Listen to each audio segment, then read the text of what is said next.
Rafael Dávila Egues, asambleísta de Conciencia Ciudadana. Muy buenos días, asambleísta, y bienvenido. Ayer tuvimos aquí al asambleísta independiente o socialista Tomás Ceballos, y él manifestó estar muy molesto, muy enojado con asambleístas de la oposición que no apoyaron que no cumplieron con un acuerdo al que habrían llegado, que era votar en contra de todo lo que proponga el oficialismo. Y pues él comprendió que eso incluía al secretario de la Asamblea Nacional. ¿Cuál es su respuesta y su posición frente a esa postura que ha tomado en este momento el asambleísta Ceballos? Buenos días, Janet, buenos días a todo el país. Mire, en las reuniones que hemos tenido los sectores de la oposición y que realmente han centrado buena parte de la discusión en una agenda legislativa, en los objetivos, en los propósitos que nos unen, y eso está muy claro, no participó en ninguna de estas reuniones el asambleísta Tomás Ceballos. Él no ha estado presente.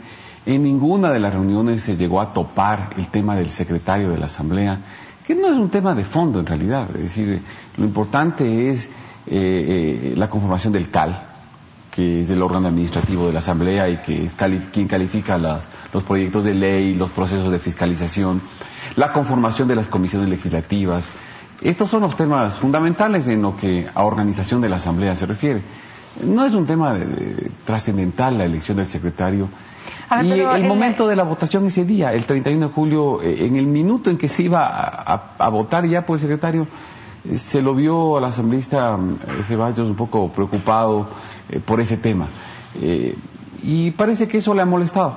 Pero yo aspiro que esto le pase rápido, le enfríe un poquito la cabeza, porque por delante están sobre todo los principios que perseguimos antes que algún interés personal coyuntural. Sí, lo que él manifestó es que la importancia del secretario de la Asamblea Nacional, un tema del que nunca antes se había hablado, era que, por ejemplo, es la actitud supuesta del secretario de la Asamblea Nacional. Según dice Tomás Ceballos, el secretario habría cerrado antes las votaciones, esto habla de la votación de Fernando Cordero, y eso impidió que 3 asambleístas voten y que se registren 3 blancos cuando supuestamente, o se entendería que esos votos ya no iban para Fernando Cordero. Entonces, que esa obstrucción, le demostró la importancia que puede tener el papel de un secretario dentro de una asamblea.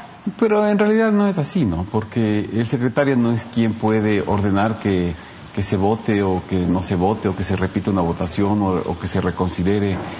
Quien dispone de esas cosas, como todos sabemos, Janet, es el presidente de la Asamblea Nacional.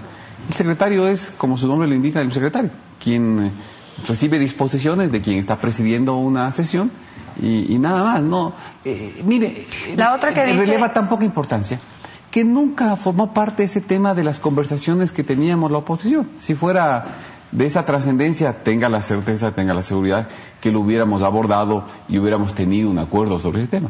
Nunca existió ningún acuerdo, no hay por qué crear un problema en donde no existe.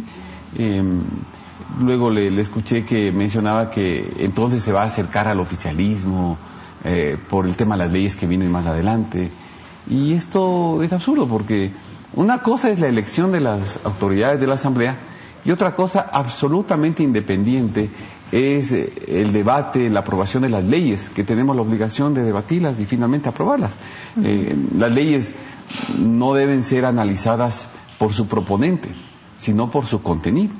Si una ley es necesaria, es importante para el país, eso es lo que debe abordar nuestro interés. Hablemos sobre la nueva mayoría. Alianza País ha manifestado, ha informado ayer que ya tiene una nueva mayoría y que cuenta prácticamente con 6 votos para poder lograr las vicepresidencias de la Asamblea Nacional. ¿Usted qué conoce de esa nueva mayoría? ¿Quién se pasó para el otro lado? Mire, Janet, todo gobierno tiene el legítimo derecho de buscar una mayoría que consolide su proyecto, que haga posible ciertas aspiraciones del Ejecutivo, del gobierno.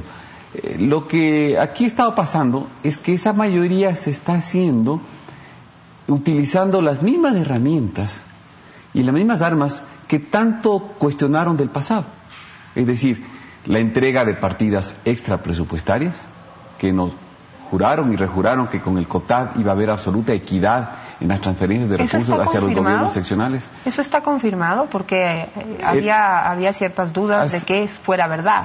Hace unos días el diario El Universo pudo evidenciar ciertas transferencias extraordinarias a determinados gobiernos seccionales de ciertas provincias que coinciden con aquellos asambleístas que son de esas mismas provincias que cambiaron su posición en las últimas semanas. Vamos a pedir, de hecho, tan pronto termine este proceso y se conformen las comisiones, vamos a pedir formalmente al Ministerio de Finanzas que nos transparente, ojalá se cumpla, ojalá nos entreguen la información veraz, eso esperamos, se transparente todas las transferencias que han habido en estas últimas semanas hacia los gobiernos seccionales del Ecuador. Y ya verá que allí hay ciertas transferencias extra presupuestarias que deberán ser explicadas y que van a coincidir con que, casualidad, son dirigidas hacia gobiernos seccionales de aquellas provincias a las que pertenecen los asambleístas que cambiaron su posición o eventualmente votaron en blanco. El asambleísta Vigilio Hernández estuvo en este programa y él aceptó que se estaban llevando a cabo lo que él llamó acuerdos políticos. Entre esos acuerdos políticos estaba la vicealcaldía de Santo Domingo de los Colorados para el asambleísta Fernando Vélez. Ahora se habla también de asignaciones extrapresupuestarias. Según su punto de vista, ¿esos pueden ser considerados acuerdos políticos legítimos? Mire, yo he podido apreciar en estos tiempos que solamente se cambian de nombre a los hechos, ¿no? Entonces el repartir troncha, ahora le llaman compartir responsabilidades, ¿no?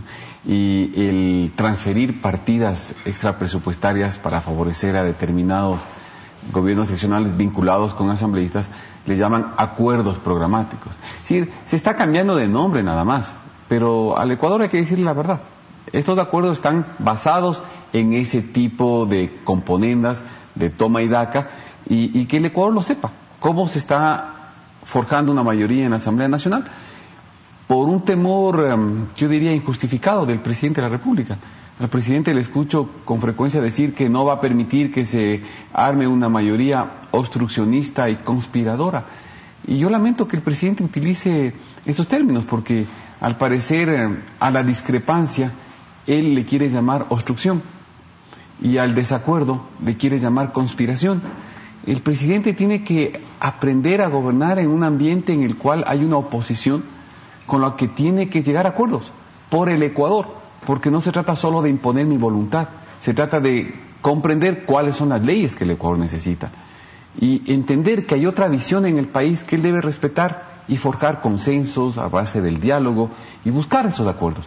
Estamos esperando que el presidente nos envíe la ley antimonopolio, ¿entiendes?